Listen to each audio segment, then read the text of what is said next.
होते जा रहे हैं, देश में लगातार महंगाई बढ़ती जा रही है, क्या कहना है? जैसे अपने देश में एक जनता का भारतीय जनता पार्टी के प्रति और कांग्रेस के प्रति दो मत है। कांग्रेस ने 65 साल राज करने के बाद दूसरी अपेक्षा नहीं है, लेकिन भारतीय जनता पार्टी की सरकार आने के बाद 1 साल में अपेक्षा करती है। मैं भारतीय जनता पार्टी का नगर सेवक होने के नाते नहीं बोल रहा हूं, लेकिन आप भी पत्रकार हैं।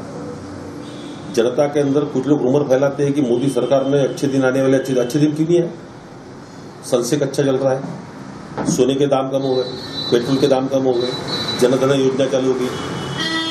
जिस गरीब के घर में पेंशन योजना और जीवन बीमा योजना है, आप बिलीव करो कि अगर किसी गरीब के घर में अगर कोई मरता और 2 लाख रुपए मिलते, इससे बड़ी खुशी और क्या हो सकती है?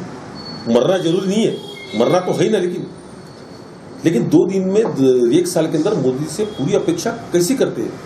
मुझे गारंटी है मोदी जिस कदम से पूरे वर्ल्ड के अंदर अपना वाला फैलाव कर रहा है, तो देश को लगता नहीं कि परिवर्तन होगा। अभी नागपुर में कम से कम 15-16 हजार करोड़ के काम मंजूर हुए, लेकिन मंजूरी के लिए, टेंडर के लिए, लॉन प्रोसेस के लिए समय तो लगता है। 1.5 साल बाद हमारी सरकार पूरी रिजल्ट देगी, 100% देगी।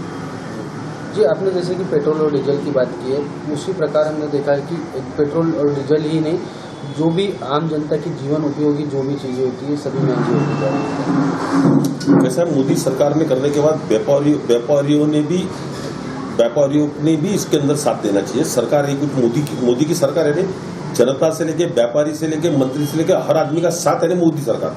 जी, मोदी सरकार ने वहां से अगर कुछ किया भी तो व्यापारियों ने भी उसके अंदर रिलीफ करना चाहिए। जी, अब पेट्रोल सस्ता होने के बाद किराना कितना सस्ता हुआ, ये प्रश्न अगर मैंने पूछा तो पेट्रोल के दाम कम होने से अपना ट्रांसपोर्ट कम हो गया, लेकिन ट्रांसपोर्टेशन का फर्क व्यापारियों ने दिया नहीं।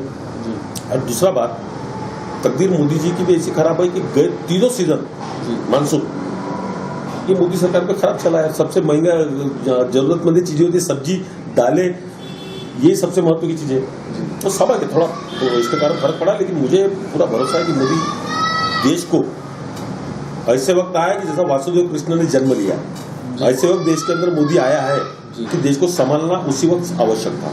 सर, मेरा मानना है कि मोदी करेगा। जी, सिंह जी, एक और जहाँ चुनावी सरगर्मी तेज चल रही है, वहीं दूसरी ओर पृथक विदर्भ बनाने का मुद्दा भी तूल पकड़ता जा रहा है। विदर्भ के मुद्दों को लेकर हमेशा पश्चिम महाराष्ट्र की राजनीति हावी रही है। हम आज देखें तो महाराष्ट्र में जो सीएम है मुख्यमंत्री देवेंद्र फडणवीस, वो नागपुर से बिलोंग करते हैं। क्या लगता है कि विदर्भ बना दिया जाएगा जल्दी? 100% विदर्भ बनेगा। विदर्भ के फेवर में हम हैं। विदर्भ को आंदोलन को लेकर हम चुनाव भी लड़े, लेकिन कैसा है, भारतीय जनता पार्टी को महाराष्ट्र में पूर्ण बहुमत नहीं है, तो सभी को मिला के ही विदर्भ के लिए एक विचार लाने के बाद ही विदर्भ अलग होगा। जी, तो क्या सिंह जी पार्टी दबाव पर काम कर रही है? दबाव पे नहीं, लेकिन अगर मिलीजुली सरकार रही तो पार्टी के ऊपर दबाव रहता नहीं।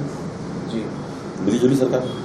जी, हमेशा विदर्भ के मुद्दों को लेकर सिंह जी पश्चिम महाराष्ट्र की राजनीति हावी रही, क्या कहूँगा? लेकिन इस बार आप देखते नहीं कि विदर्भ की हैवी रही, विदर्भ का मुख्यमंत्री बना, इससे बड़ा और रिजल्ट क्या होना।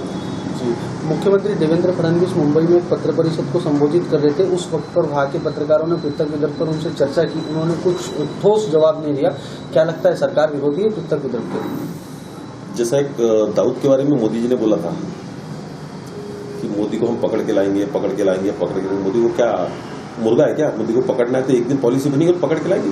विदर्भ के बारे में देवेंद्र ने लूज थिंकिंग करना और करना, इसमें जरा अलग बात है, उसको करना मन में है।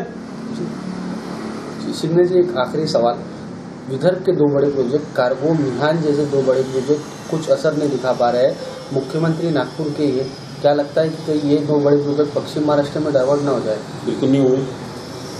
विदर्भ से प्रेम है, देवेंद्र को नागपुर से प्रेम है। मैं आपको बताता हूँ, पिछले बार मैं मुंबई मंत्रालय गया तो एक आमदार ने पूछा विदर्भ का एक विषय, गर्व से बोला, तो विदर्भ के नाम से चुन के आया है, विदर्भ के बारे में प्रश्न पूछ, शर्माने की क्या बात है? कोई फीडिंग लग रहा हो तो मेरे से ले। तो विदर्भ के बारे में प्रेम है। और देवेंद्र का और गडकरी का मानना है कि नागपुर में पढ़ने वाला लड़का नागपुर में नौकरी करे, पुणे में ना जाए, तो उनके दोनों के दिमाग में विषय है। 1 साल के अंदर आपको रिजल्ट दिखेगा। बहुत बहुत धन्यवाद।